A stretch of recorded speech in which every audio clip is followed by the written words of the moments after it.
దేవుని సంఘంలో ఉన్న కుటుంబాలు ప్రతి పరిస్థితుల్లో కూడా వారికి ఉన్న దుఃఖము, బాధ, వేదన, రోగాలు, పరిస్థితులు, అనాలోచన, ఆర్థిక ఇబ్బందులు, ఆత్మలో ఎదుగుదల లేకపోవటము, విశ్వాస జీవితంలో ఒక విధానం అనేది లేని పరిస్థితుల్లో దుఃఖము, అశాంతి, అసంతృప్తి కలిగిన పరిస్థితుల్లో జీవితాలు ఉంటున్న సమయంలో దేవునికి స్తోత్రం. నెహెమ్యా గ్రంథములో నెహెమ్యా ప్రజలతో మాట్లాడుచున్న మాట ఈ సమయంలో జ్ఞాపకం చేసుకోవాలి.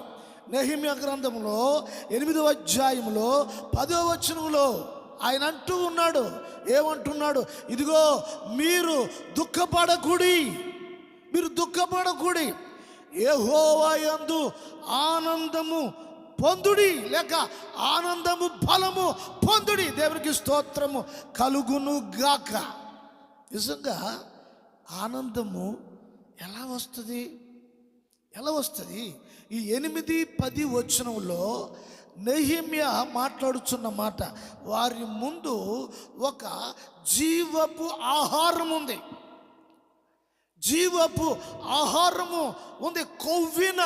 కొవ్విన మాంసం ఉంది, పానము చేయటానికి పానం ఉంది, వీటిని మీరు భుజించాలి అని పిలుపునిస్తా ఉన్నాడు నెహెమ్యా. జీవితాలలో జీవపు రొట్టు, జీవపు వాక్యము కలిగిన దానితోటే ప్రతి మనుషులు బలము నొందగలరు. నీ జీవితంలో బలమును, సంతోషమును, ఆనందమును ఆ జీవపు వాక్యము ద్వారా మాత్రమే. హల్లెలూయా, హల్లెలూయా. దేని నుండి కూడా నీ జీవితంలో బలము నొందలేవు. దేవుని వాక్యము ద్వారా, యెహోవా మాటలు వినడము ద్వారా నీవు బలము నొందుతావు. స్తోత్రం, హల్లెలూయా. ఆ బలము నీకు అనుగ్రహించబడును గాక.